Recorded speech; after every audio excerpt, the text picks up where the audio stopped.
Hello students, अपने इस lecture में मैं आप लोगों से बात करने वाला हूँ लाइन एंड हाइपरबोला कि भाई हाइपरबोला और लाइन की आपस में पोजीशन क्या है, एक लाइन हाइपरबोला में क्या क्या काम कर सकती है, ये सब चीज़ हम यहाँ पे देखने वाले हैं। जैसे सपोज करिए एक हमारे पास हाइपरबोला है x square upon A square minus Y square upon B square is equal to 1, ठीक है। और एक लाइन है मेरे पास y is equal to M x plus C. अब ये लाइन इस हाइपरबोला की सीकेंट है या टेंजेंट है या नाइदर टचेज नॉर इंटरसेक्ट वाला केस है, वो कैसे देखें? तो देखो यहाँ पर भी जैसे ये हमारे पास हाइपरबोला है तो लाइन इस तरीके से है या लाइन बिल्कुल इस तरह से है या लाइन इसको टच कर रही है। कैसे हम देखें कि कौन सा केस कब आएगा, क्या केस हमारे पास होगा? तो उसको देखने के लिए देखो यहाँ पे भी हम एल्जेब्रिकली देख सकते हैं, ज्योमेट्रिकली तो हमारे पास कोई तरीका यहाँ नहीं है। हम क्या करेंगे कि इस लाइन को इसमें उठा के रख देंगे, क्वाड्रेटिक बनेगी, उस क्वाड्रेटिक को सॉल्व करेंगे। जैसे एक्स स्क्वायर अपॉन ए square minus M x plus C का whole square upon B square is equal to 1, ठीक। इससे ये हमारे पास x में एक क्वाड्रेटिक बनी। क्या बनी? क्वाड्रेटिक। उस क्वाड्रेटिक का हम d देखेंगे कि d क्या है। d अगर पॉजिटिव है तो लाइन हमारे पास क्या होगी? सीकेंट, मतलब line will intersect hyperbola at two distinct point. अगर d 0 होगा तो क्या होगा? लाइन हाइपरबोला को टच कर रही होगी जी। क्या कर रही होगी? टच कर रही होगी। और d अगर नेगेटिव होगा तो क्या होगा? Line neither touches nor intersect, फिर ना तो टच करेगी और ना ही वो उसे इंटरसेक्ट करेगी। अब देखो इसको क्वाड्रेटिक बनाने, डी बनाने वाला काम मैंने आपको एलिप्स में भी कराया है, ठीक है। बस एलिप्स और हाइपरबोला की इक्वेशन में डिफरेंस क्या होता है कि भाई वहाँ होता है प्लस बी स्क्वायर, यहाँ होता है माइनस बी स्क्वायर, ठीक है। तो मैं उस कॉन्सेप्ट का, उस चीज़ का यहाँ पे यूज़ कर रहा हूँ। आप मेरा वाला लेक्चर देखना, एलिप्स का टेंजेंट, एलिप्स का पोजिशन ऑफ लाइन वाला देखना। तो वहाँ पे डी क्या आया था? 4a square B square into A square M square plus B square minus C square. तो यहाँ पे बी स्क्वायर को माइनस बी स्क्वायर से रिप्लेस किया, तो यहाँ पे भी 4a स्क्वायर बी स्क्वायर, भाई इस वाले को रिप्लेस किया तो माइनस यहाँ आ गया, ठीक।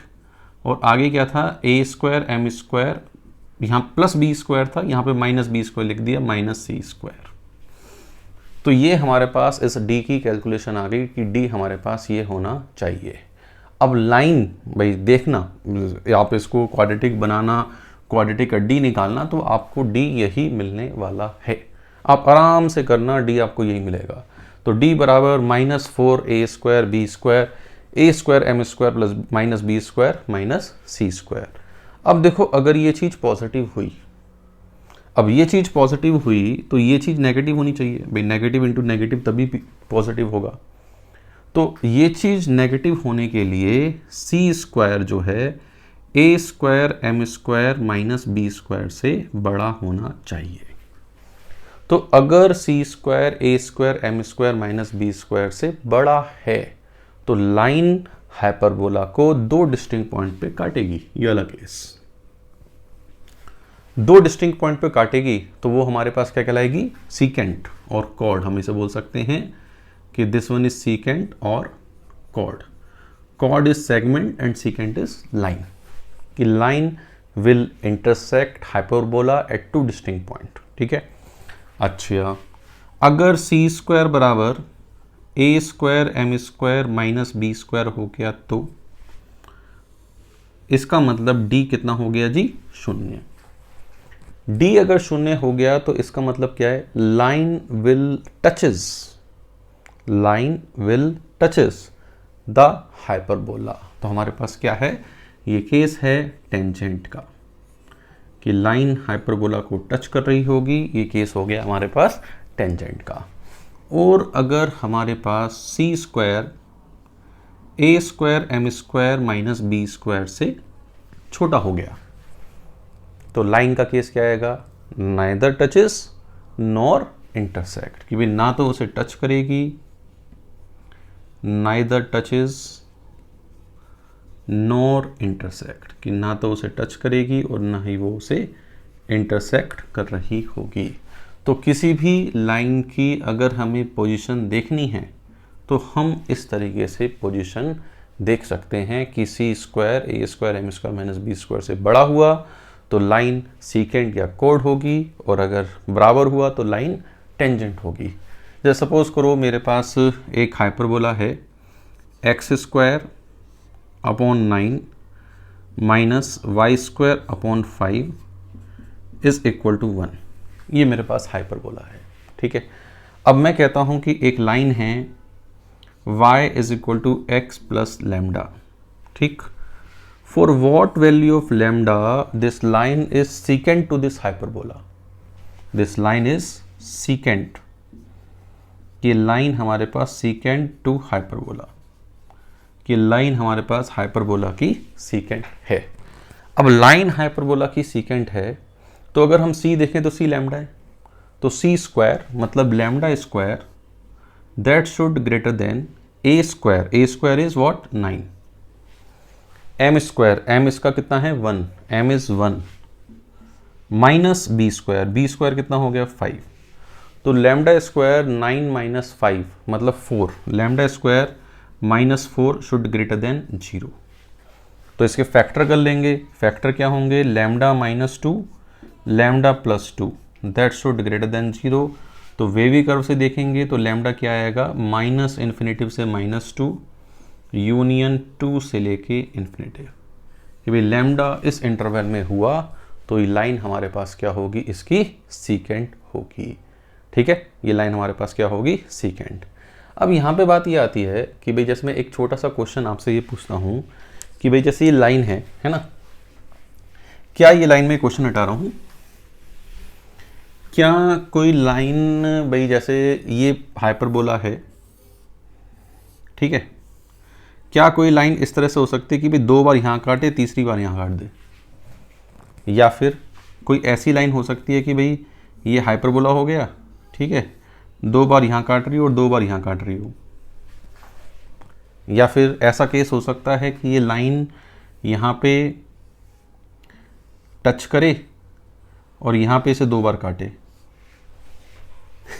या फिर ऐसा हो सकता है कि लाइन जो है दोनों ही ब्रांचेस को टच करे, यहाँ भी टच करे और यहाँ भी टच करे।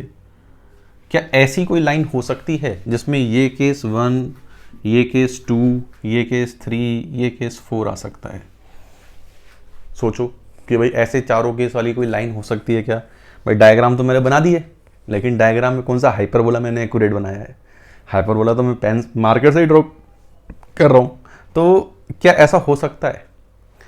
अब ये सोचो, अगर देखो ऐसा होता, ये केस होता या ये केस होता, इस केस में लाइन और हाइपरबोला को सॉल्व करते अगर हम, कितने पॉइंट आते? x की वैल्यू कितनी आनी चाहिए थी? 4, 1 2 3 4। यहाँ पे 1 2 3 3 रूट आने चाहिए थे, यहाँ पे 4 रूट आने चाहिए थे, यहाँ पे 3 रूट आने चाहिए थे। क्या किसी क्वाड्रेटिक इक्वेशन के 4 रूट हो सकते हैं? क्या किसी क्वाड्रेटिक इक्वेशन के 3 रूट हो सकते हैं? नहीं हो सकते। इसका मतलब ऐसा केस नहीं बन सकता, ऐसा केस नहीं बन सकता। क्या ये वाला केस बन सकता है?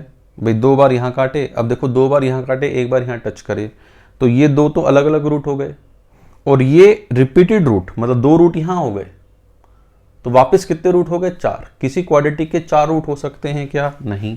तो ये केस भी नहीं हो सकता। सेम एज ये केस भी नहीं हो सकता। क्यों नहीं हो सकता?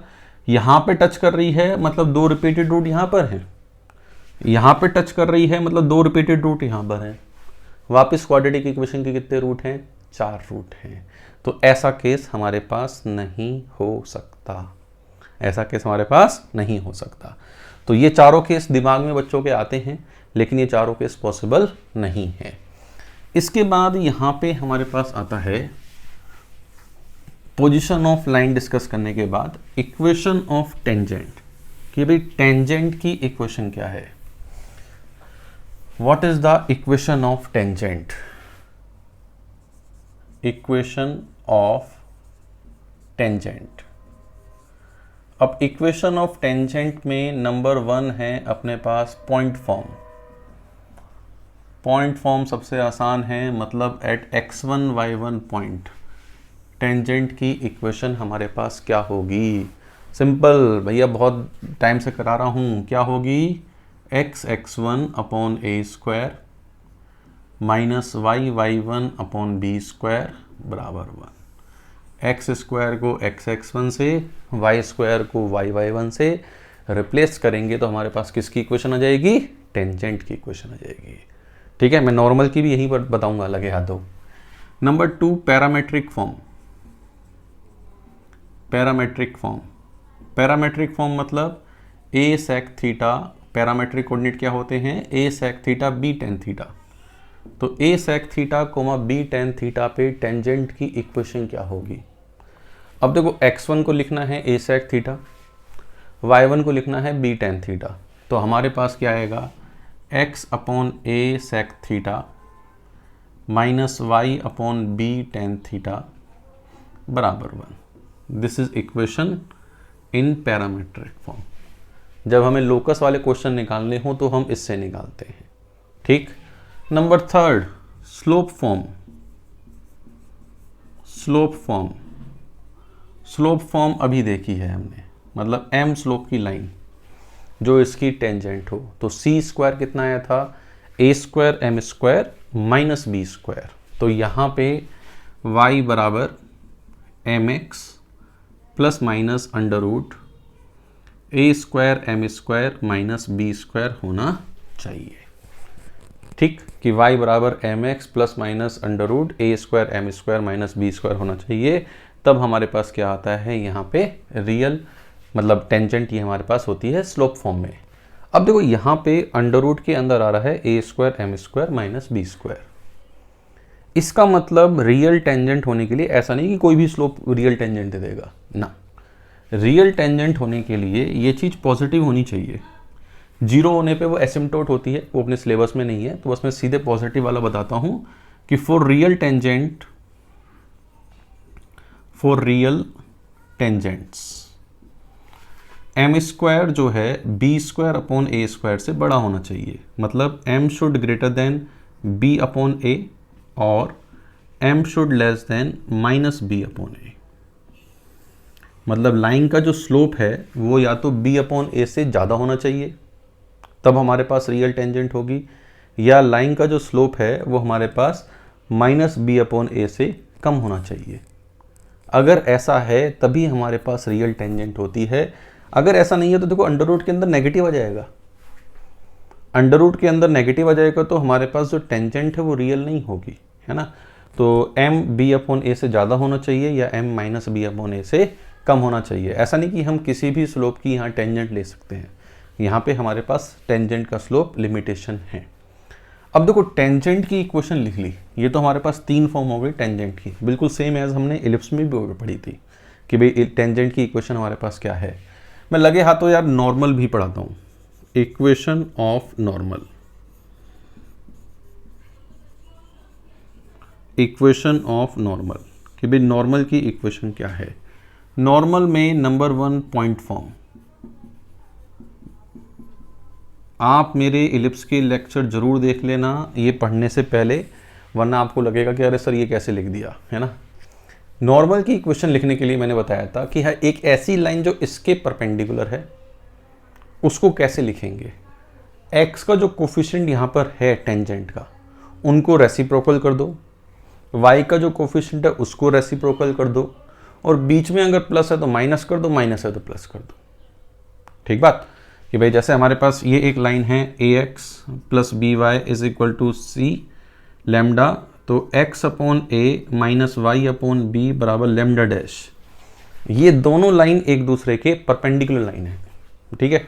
और नॉर्मल और टेंजेंट एक दूसरे के परपेंडिकुलर ही होते हैं। तो हमारे पास टेंजेंट की परपेंडिकुलर लिखनी है तो x का कोफिशिएंट कितना है? x1 अपॉन ए स्क्वायर। तो यहाँ पे क्या आएगा? A square x upon x1। इसी तरह y का कोफिशिएंट क्या है? y1 अपॉन बी स्क्वायर, तो b square y upon y1, और बीच में साइन हो गया प्लस का। तो a square x upon x1 plus B square y upon y1। अब ये जो है कहाँ से पास होती है? x1 y1 से। फिर नॉर्मल x1 y1 से पास होगा, तो x1 y1 सेटिस्फाई करा दिया, x1 कट जाएगा, y1 कट जाएगा, क्या जाएगा a square plus B square. So this is equation of normal, इसे a स्क्वायर ई स्क्वायर भी लिख सकते हैं। So this is what equation of normal in point form. है ना आसान भाई, टेंजेंट के साथ लगे हाथ तो ये भी हो गया। a square x upon x one plus B square y upon y one बराबर a square plus B square. ठीक है।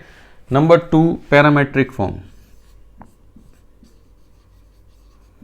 पैरामेट्रिक फॉर्म कि भाई पैरामेट्रिक फॉर्म में हमारे पास टेंजेंट की नॉर्मल की इक्वेशन क्या होगी। What is equation of normal in parametric form. अब देखो equation of normal in parametric form मतलब x1 को रखना है a sec थीटा, y1 को रखना है b tan थीटा। तो ये हो गया ax upon sec theta plus by upon tan theta. ax upon sec theta plus by upon tan theta is equal to a square plus b square. This is equation of normal in parametric form. कि normal की equation है किसमें, parametric form में। Normal की equation parametric form में आ गई, normal की equation slope form में ज़रूरत नहीं है। ठीक है। सो दिस इज़ व्हाट, ये हमारे पास 3 क्या हैं, टेंजेंट की इक्वेशन है, ये हमारे पास 2 क्या हैं, नॉर्मल की इक्वेशन हैं। कुछ भी याद करने की ज़रूरत नहीं है, सब चीज़ ऑटोमेटिकली दिमाग में फिट होनी चाहिए कि टेंजेंट कैसे लिखते हैं, नॉर्मल कैसे लिखते हैं। सब चीज़ दिमाग में फिट है तो ये हम काम फटाफट यहाँ पे कर सकते हैं। हाँ या ना भाई, कर सकते हो नहीं कर सकते हो। जैसे चलो कुछ क्वेश्चंस करते हैं, उन क्वेश्चन से हम देखेंगे कि भाई कैसे यहाँ पे कार्यक्रम होगा, है ना।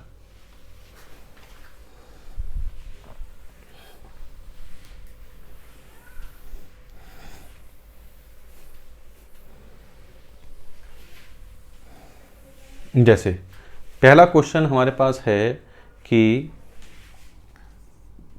Find c so that the line x plus y is equal to c।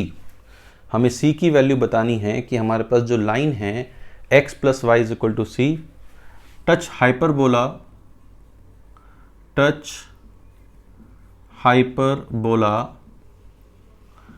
X square upon 4 minus Y square is equal to 1, कि वो इस हाइपरबोला को टच करती है। तो हमें c की वैल्यू यहाँ पे बतानी है। अब देखो c की वैल्यू बताने के लिए मैं ऐसे इस तरह लिख सकता हूँ y is equal to minus x plus c. तो स्लोप मेरे पास कितना आ गया 1।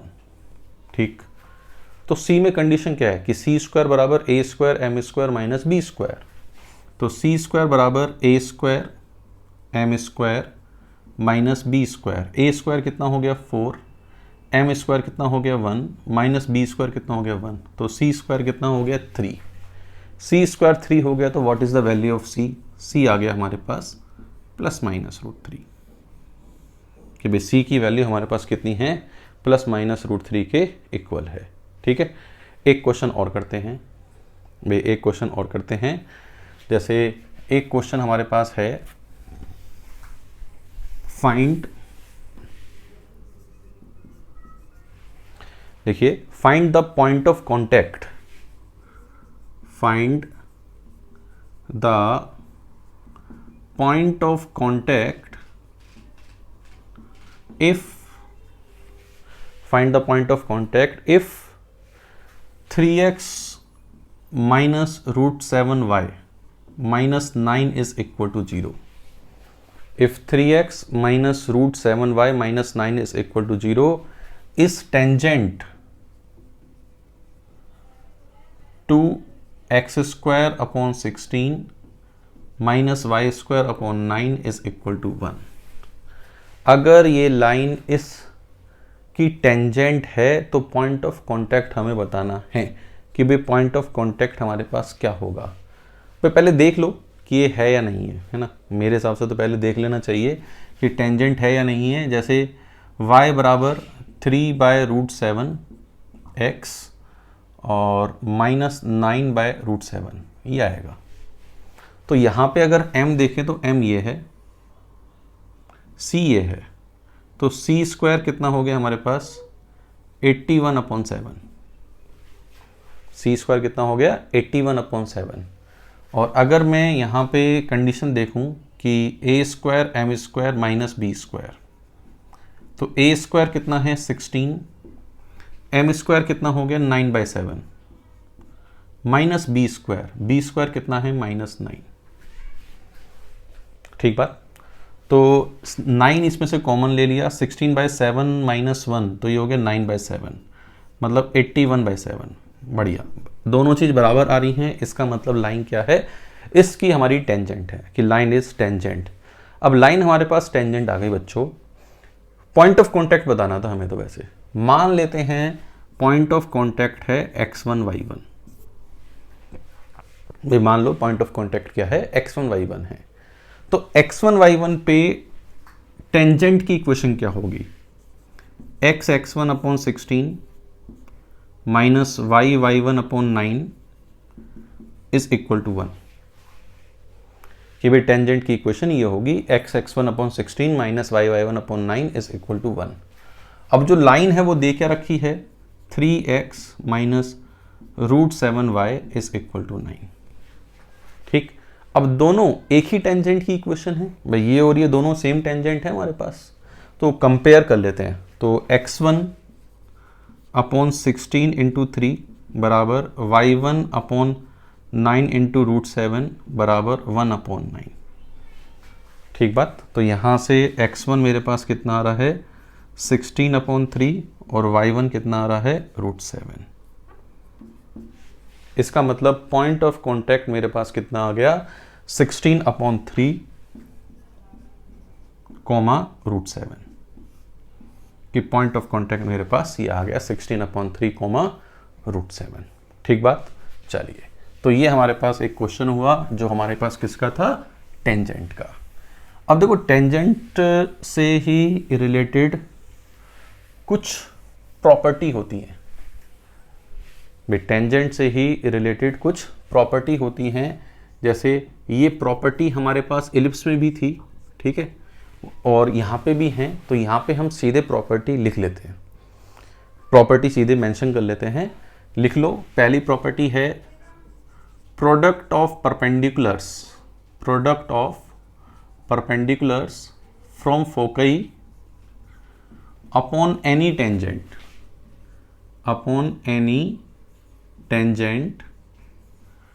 of hyperbola x² minus y² is equal to 1। भाई product of perpendicular from foci upon any tangent of this hyperbola is equal to b², कि वो b² के बराबर होता है। ये चीज इलिप्स में भी थी कि इलिप्स में किसी भी टेंजेंट पे हम अगर फोकस से परपेंडिकुलर डालें तो उनका जो प्रोडक्ट है वो हमारे पास क्या आ रहा था b²। यहाँ पे भी b² आएगा बराबर एकदम। और उसमें एक बात और थी कि जो फुट ऑफ परपेंडिकुलर हैं वो कहाँ लाई करते हैं, ऑक्सिलरी सर्कल पे, तो वो यहाँ पे भी ऑक्सिलरी सर्कल पे लाई करते हैं। And there foot of perpendicular lies at auxiliary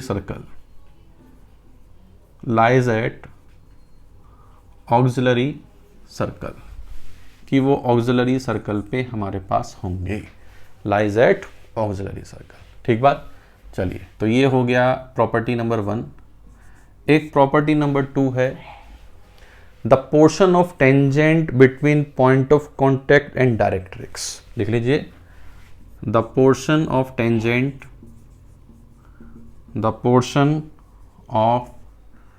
tangent between point of contact and directrix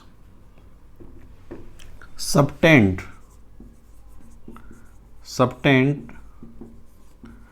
right angle at focus। Subtend right angle at focus, कि भाई वो फोकस पे अपना राइट एंगल सबटेंड करता है, this subtend right angle at focus.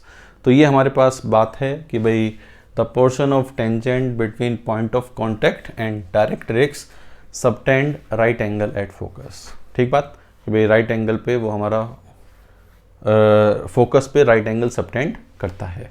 मतलब जैसे ये हमारे पास हाइपरबोला है, ये हमारे पास डायरेक्ट्रिक्स है, ये हमारे पास कोई टेंजेंट है, तो इसका डायरेक्ट्रिक्स और पॉइंट ऑफ कॉन्टैक्ट के बीच का जो पोर्शन है ये फोकस पे 90 डिग्री एंगल सबटेंड करता है। This is what the property says, ये बात जो हमारी प्रॉपर्टी कहना चाह रही है।